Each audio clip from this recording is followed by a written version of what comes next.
አሰላሙ አሌይኩም ወረህመቱላሂ ወበረከቱ። ውድ የተከበራችሁ ቻናሌ ቤተሰቦች እንዴት ናችሁልኝ? እኔ ጋ አልሐምዱሊላህ ሁሉ ሰላም ነው። እንዲሁም ክርስቲያን ወገኖቼ ሰላም ሰላም ብያለሁ። ሰላማችሁ ይብዛ በያላችሁበት። ሁላችሁንም ሰላም ብያለሁ። ውዶችዬ እንዴት ናችሁ? እኔ ጋ አልሐምዱሊላህ።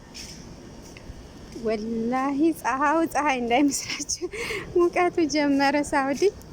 አሁን 7 ሰዓት ላይ ነው ግቢ ቆሻሻ ልጥል ወጥቼ ሙቀቱ እንዴት እንደሚያቃጥል እነግራችሁ አልችልም።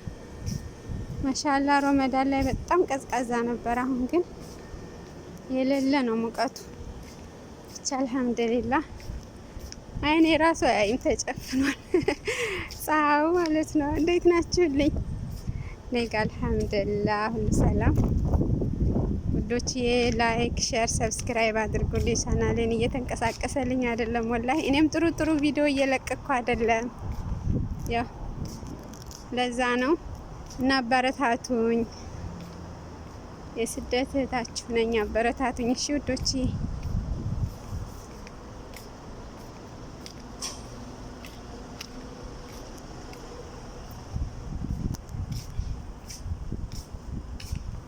እኔ ፀሐዩ ልነግራችሁ አልችልም። እሺ በዚህ ሳምንት ውስጥ እንዳለ በረሃ ሆኗል።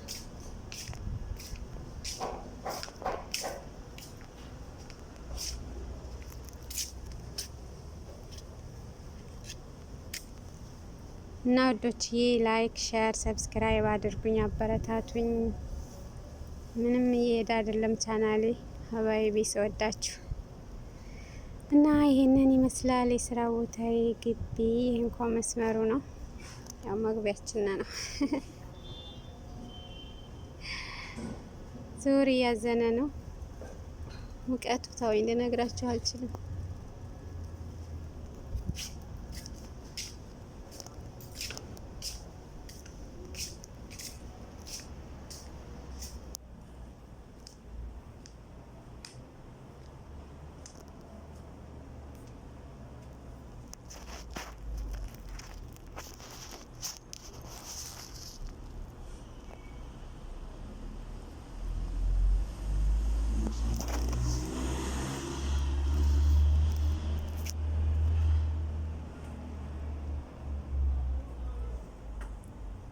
ግቢያችን በአበባ ፍክት ያለ ነው።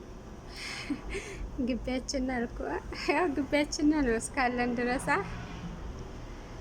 ኢንሻአላህ እኛም ሀገራችን ላይ እንደዚህ ፍክት ያለ ኑሮ ይኖረናል ኢንሻአላህ።